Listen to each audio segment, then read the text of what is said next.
Okay, so I'm just hand stitching the doily to the decorative panel. That's going to be the pocket. So annoyingly, the hoop's a bit old and it's not getting very tight, so I have to put these bulldog clips on it. Seems to be doing the job. Okay. I'm doing the cross stitching. So I've put the cross stitching fabric over the doily and the background fabric, and then I'll show you later how to cut that off.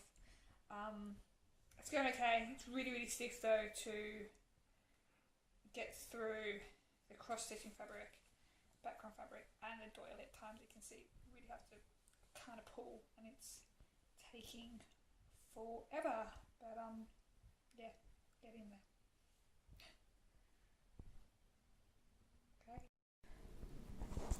Okay, so it's just me and the camera, so sorry, you can't really see me doing it.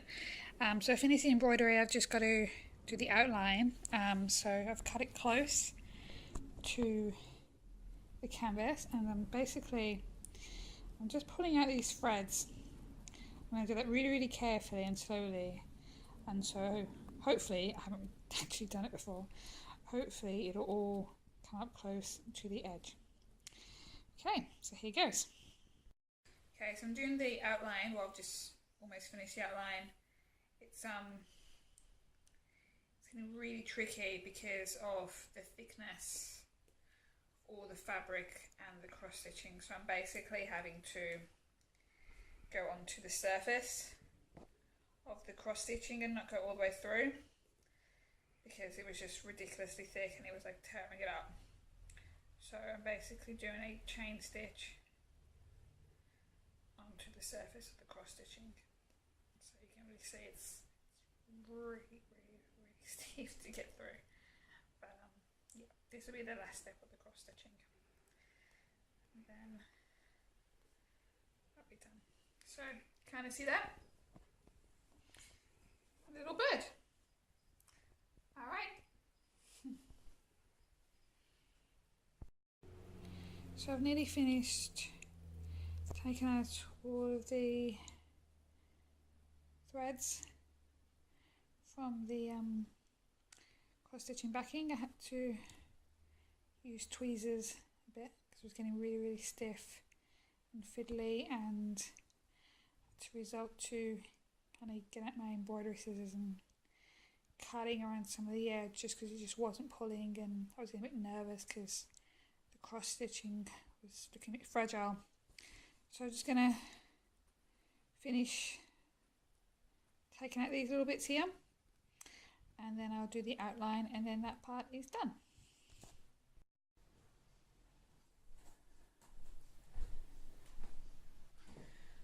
Okay, so in the interest of evidence, I'm just going to do a bit of sewing for the camera. I'm just finishing off the last line from what I was explaining earlier. So just bear with me a moment.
unpin it, so actually I double pinned it just to keep the seams in line and so it wouldn't slip. As you can see, this is literally my sewing corner. So the fabric tends to fall. I'm surrounded by bags because we're moving. But yeah, we may do, we persevere. So now let's reveal to see how it worked out. So I'll take out the rest of the pins. Okay.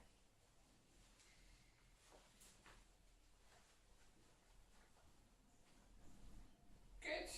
Corner is good on that one. Yep. Basically on the mark. Okay. I think that was it. So, yeah. Not too bad considering the circumstances. So what I'm going to do now is I'm going to iron out all the seams so they're nice and flat, so that when I apply the backing, they're not going to get scrunched up. Okay.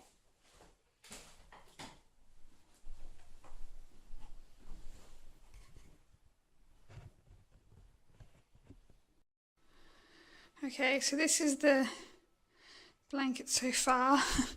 It's so big, it literally takes up my entire living room. So I've done like a 1.5 stitch on either side, but I was a bit paranoid that the edges was kind of pulling because it's so big, and what do you know, it started to pull in around here. So I'm gonna have to unpick some of that and try and let it out a bit, because ideally I don't want it to be all completely straight like it is on the other corners. So we'll give it a go. Okay, so as mentioned before, a bit paranoid about the corners getting all puckered up. So I thought I'm going to do a pin stitch anyway. So I've started doing a pin stitch on two sides that I'm happy with, because I'm going to do it anyway. So I thought if I do it now, it'll hold it in place. I also had the idea that if I do the stitching going diagonal across the squares, it also holds it in place. So if I just do that with the sides I'm happy with, then hopefully it'll stop it from puckering. So using the erasable pen and the bunch of pins, and then just sewing, where's my finger? Sewing directly across here. I'm going to do it anyway, so if it helps to hold it in place, then happy days. Okay, so now I've got my camera in my back. I'm just going to show you me actually sewing. So I'm just doing a pin stitch. So I've got the edge of the foot on the edge of the fabric. I'm doing a pin stitch going all the way around. So this is the last side.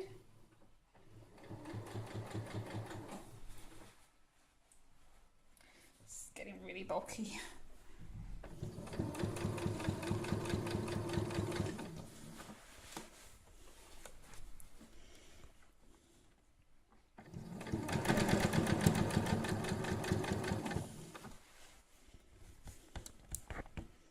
Nearly done.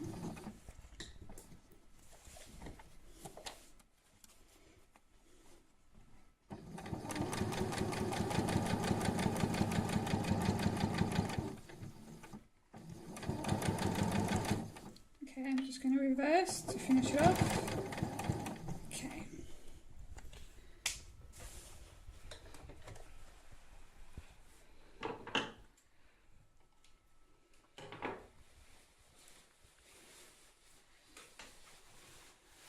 Alright, so take advantage of having the cameraman. So this is what I've got so far. So I've left a opening down the bottom.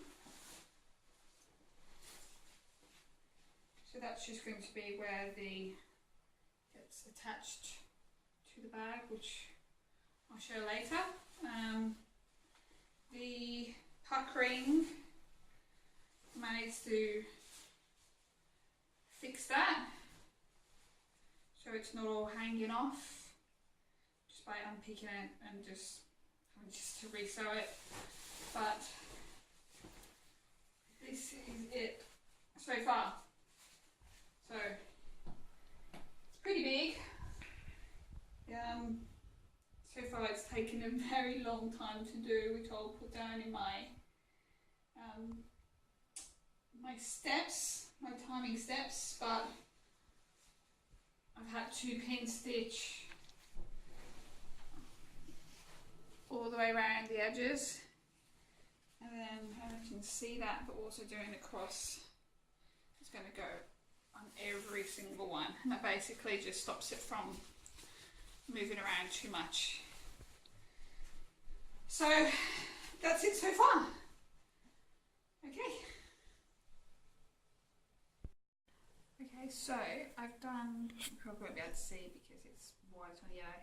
I've done the cross going all the way along each square, and now I'm doing stitching along the seam. This is really tricky because basically once you go inside the seam you can't really unpick it because it's right in the groove and it's really tight, so you've got to be really, really careful doing it. So I'll show you how I'm doing it. Come here. So basically I'm lining up the edge of the foot with the seam, and I'm really carefully and slowly going along that line. However, I seem to be coming to areas where it starts to pucker. I think this is because it's all the fabric is getting pulled in all different directions. I had a look online to see how I can get around this situation. So you can see here the fabric starting to pull up, basically without unpicking the entire thing. It's really hard to get around. So what I'm having to do is to just stop short, just so I don't get this big pucker right in the middle. The reason why I am doing it like this is so when the blanket is lying flat, you don't get big bubbles of fabric piling up, and it sits neater. But unfortunately this is the trade-off. So I'm working around it, trying to do some troubleshooting, but yeah, alas, without unpicking like a third of the blanket, there's nothing really much I can do about it.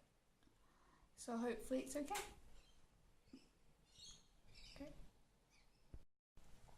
Okay, so I've finished with the seams,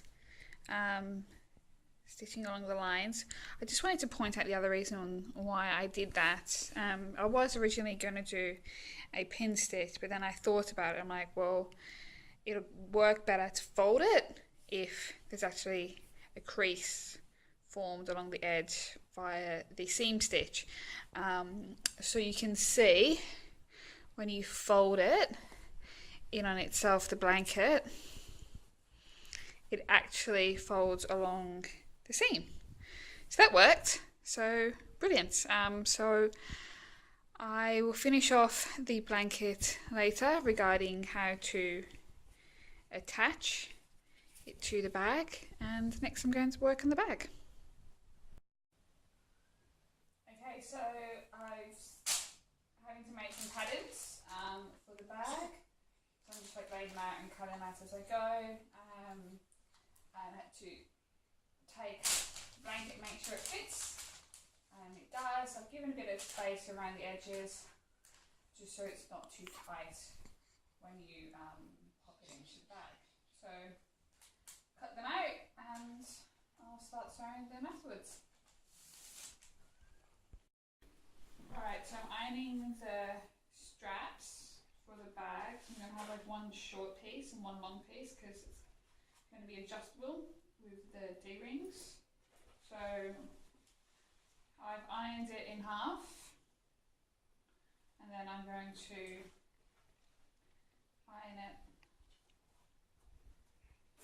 in quarters. Can you see?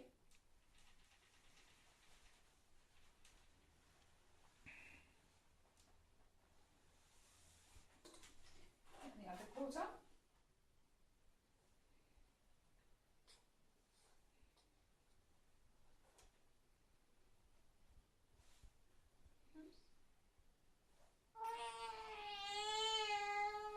And the baby's crying.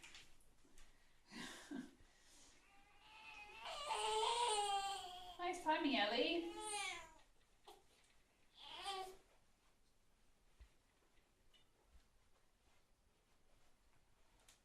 Okay, and then I'm going to fold that again and iron. And the thickness of this will make the strap more enforced.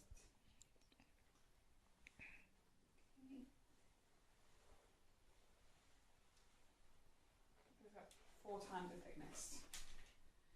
So what I'm going to do is pin stitch along here and along here, and that'll be a good width for going into the D-string.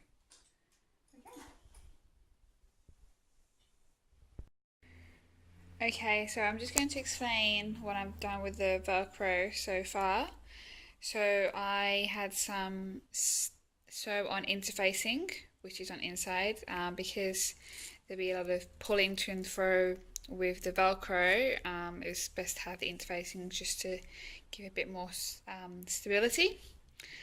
So then I did a 1/2 inch stitch when it was folded out with the interfacing, just to hold it in place, and then I folded it over and I did a pin stitch along this edge, which is a 1 centimeter turnover, just to give it a nice finish on the inside of the bag.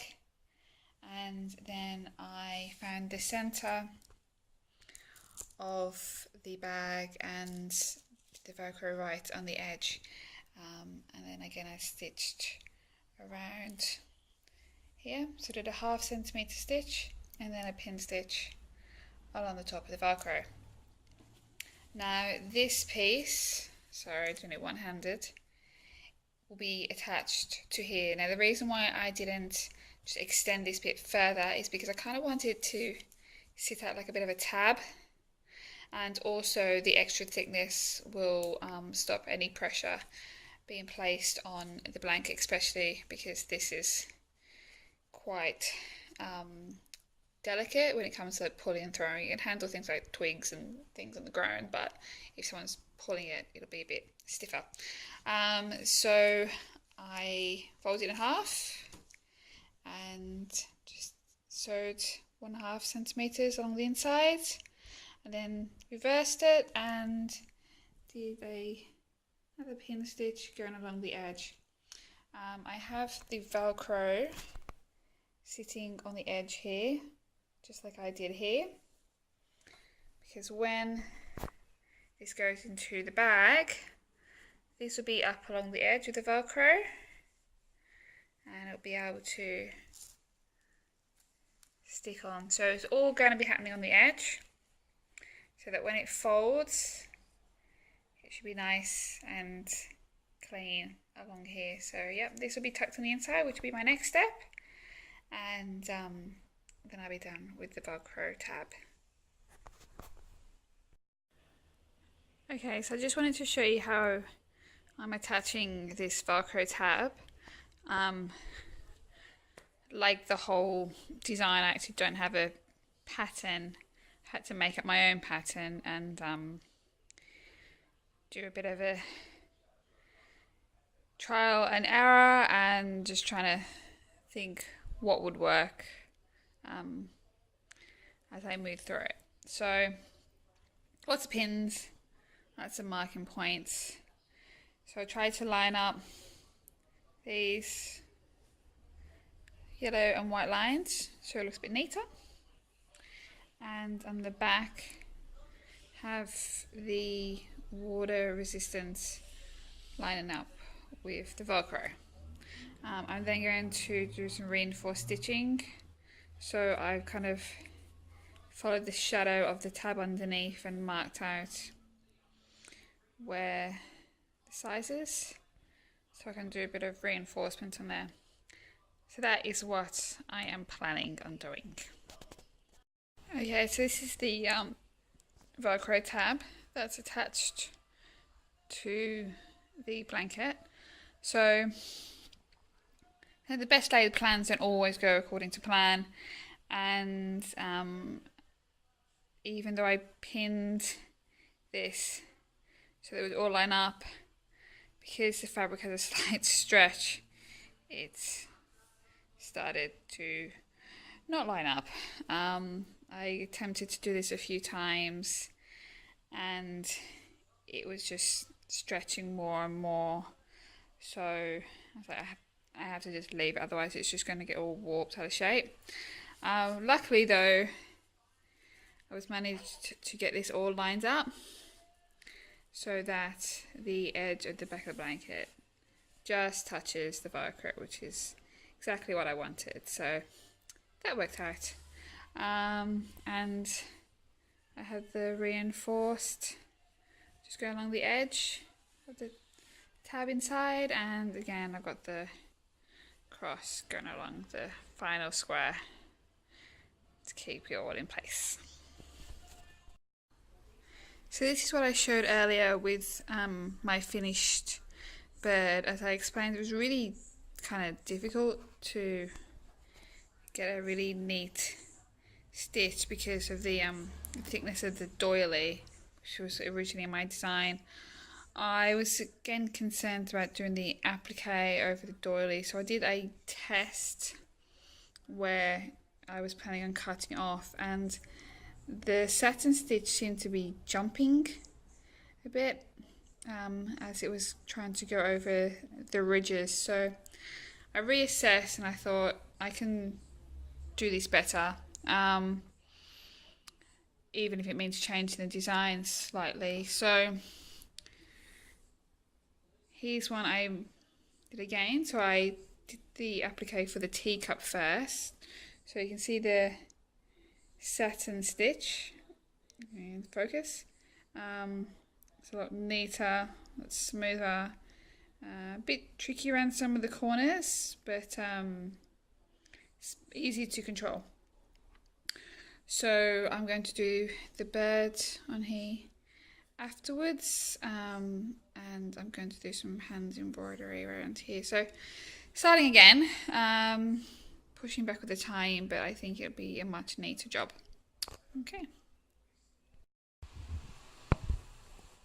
Okay, so I'm just going to show you the embroidery that I've done so far. So I've done some cable stitching, also known as stem stitching, just to show the detail of the teacup and saucer. And this gives a thicker line and shows the more defined space. And I've been doing a split stitch just for this little decorative pattern along the top of the teacup.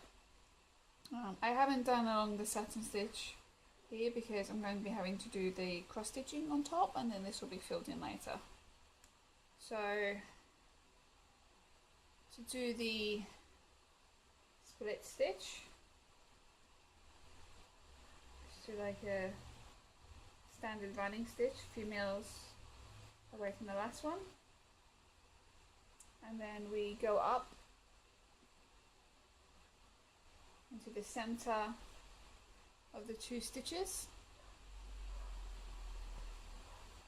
and pull it through, and this gives a finer line and gives it a little bit of texture with the way the stitches run into each other. So a little bit trickier than the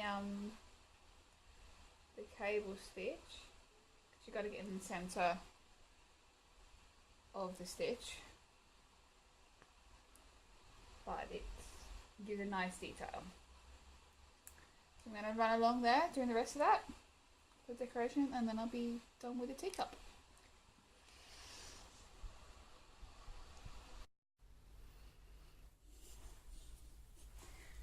Okay, so this is what I've done so far, the embroidery. I got a bit excited when I was in the cross stitching and distracted. I kind of forgot to film, and I thought it's finished and I cut away, but then I realised I had to do the rest of the outline. So basically we've got cross stitching, back stitching and French stitching. So to do the back stitching, just go forward along one of the squares and then go back to the last square. Okay, so a little bit trickier because I was a bit overzealous with my trimming. Go forward and back. And I'll do that all the way around just like I did with here. And after I've done that, I can trim it back. Trim back the cross stitch fabric so that it removes all the white.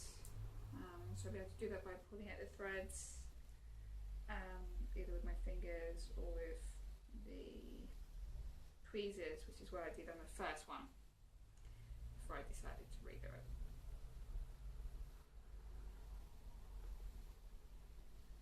So just doing the outline there, and then once I've done that, I will be satin stitching along the other edges, which I'll show you. Okay.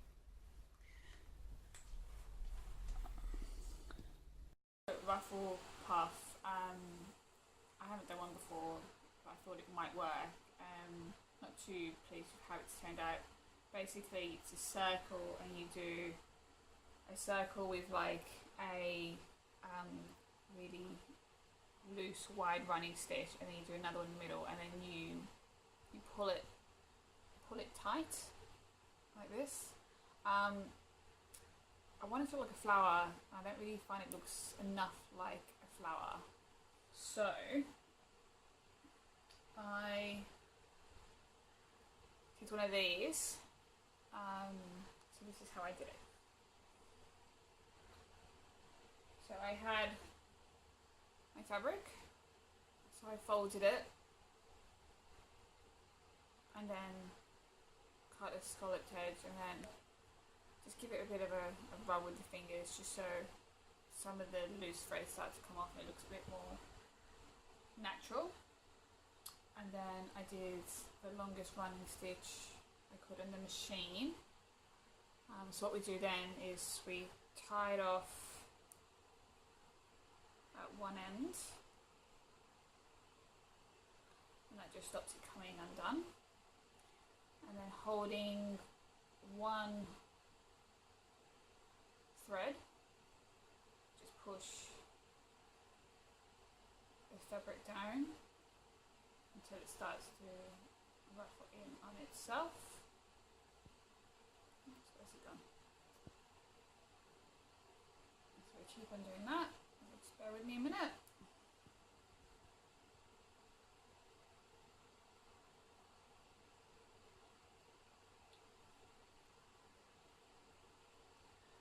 Okay, and then we end up with something like this. So I won't film it because it's pretty basic, but I'm going to do a blind stitch. I'm going to thread my needle and do a blind stitch here just to hold it in place. Once done that, I am going to sew this on top of this so we get some layering, and then the button will just go on here, and then that will go on here. So I'll do that, and I'll show you when I've finished. Okay, so just a bit of an update from this morning. So I've put the backing on the pocket. So I did it as a different fabric just to have a pointed difference. I also folded this over to have it as more reinforced for when you're pulling off the press studs. So I hand sew the press studs in, and I then put wrong sides together, sewed a 1 centimeter seam going around, and then folded this in 1/2 centimeter and did a blind stitch around the edge. I then did a double hem on the top of the bag, so I folded it twice, 1/2 centimeter and 1/2 centimeter, and then did a pin stitch on the edge. And then I found the center of the front of the bag and then just had it a little bit higher to the bottom. So it's not going to be completely central to the square, but I think that will look better because I'm going to try and maybe box at the bottom. So now I'm going to put on the lace and sew this to the front cover of the bag. I'd just like to say apologies for me not being present. Hello. So much in the videos. I'm just kind of here by myself a whole bit. Well, me and the baby anyway. So I'll get on with it. So I'm just showing how I'm sewing on the press stud button. So I did the ones on the pocket first, and now I'm doing ones on the bags. So if you just want to jump in close. So I lined it up and then just going through these holes. Just trying to make sure it's super neat on the background. The reverse, just because you kind of be able to see it. So just basically just looping through these.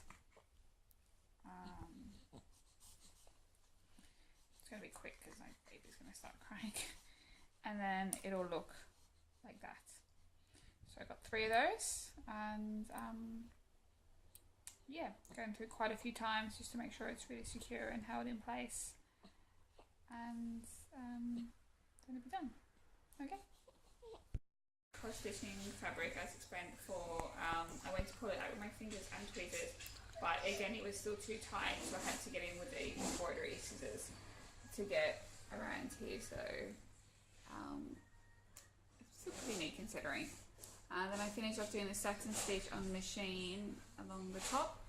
Now that the bird's on, I was going to do the satin stitch here, but it just looks really awkward, so I'm doing it by hand. So I'm just going to do a couple of stitches just to show you that I'm doing it.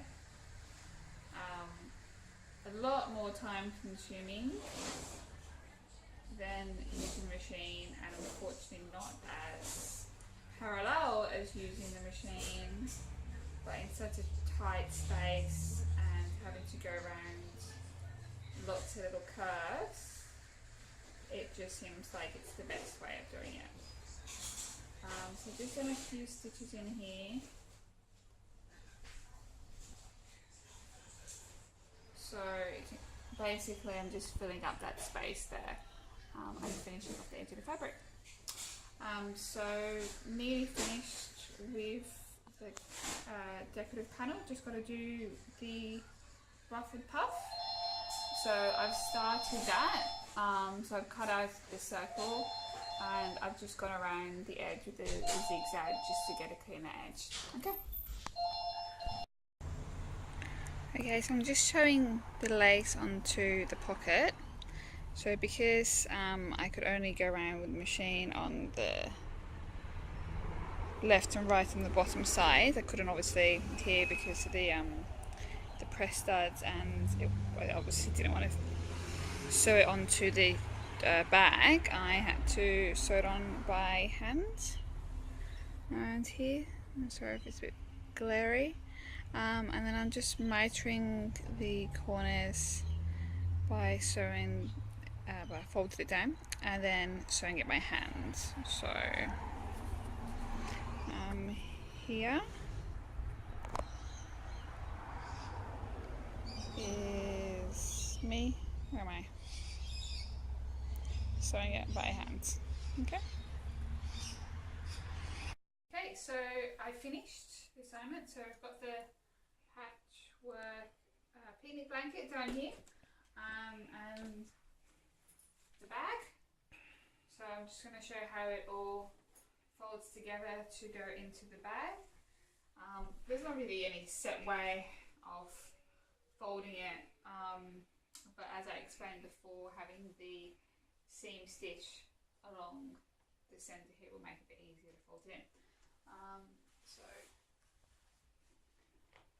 it's a bit big, so it's kind of like folding a sheet. I'm just lining it up with the edges.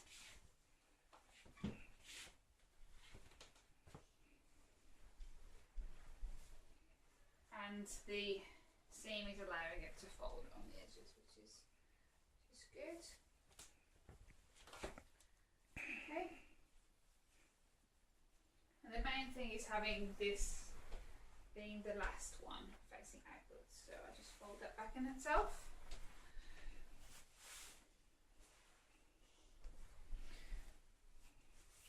Folding it this way also allows the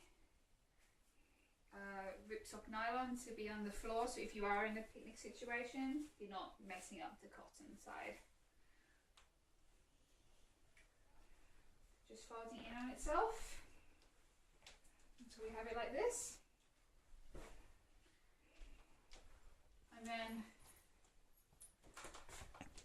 you line up the fairy side of the Velcro, want to get in close, with the hook sides of the Velcro.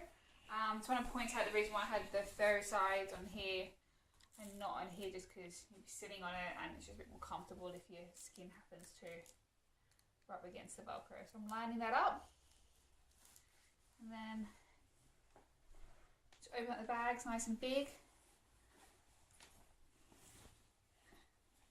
and just folding it in. Oops, not really looking what I'm doing.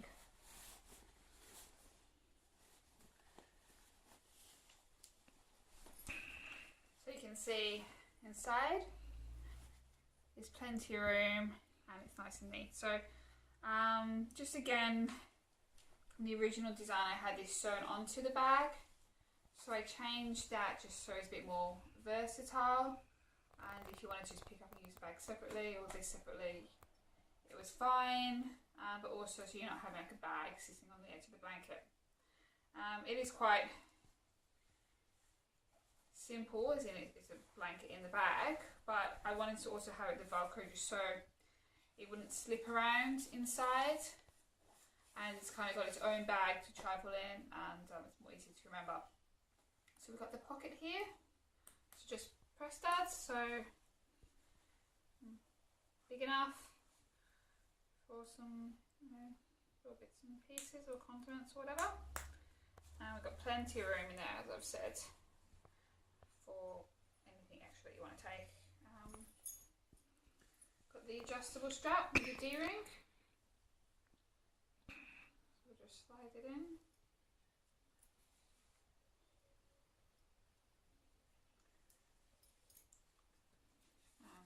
Oops, I didn't do it properly.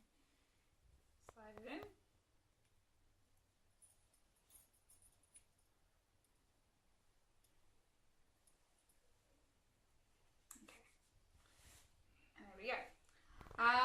So as far as everything, how the project went, pretty happy with it. It has slightly changed, mainly the decorative panel just been adjusted a little bit, but it shows all the original techniques that I was talking about. As far as it goes with the learning aspects, I think having a patchwork blanket would be something that students would want to do for their project, from what I've talked to other teachers about. It seems to be easier than it is. I guess my discussions, like making sure everything is lined up and like having to square like edges. It's not as organic as say like doing like a dress or something where you can kind of hide those flaws. Like everything is like in your face. So I kind of came across those issues myself, but I'm glad that I did face those challenges so that if any of my students do come up with that or say I want to do patchwork blanket or quilt or anything related, I can say to them, well, these are the issues that you do need to overcome. But yeah, all in all, pretty happy with it, and I will definitely be using it in the future. Thanks.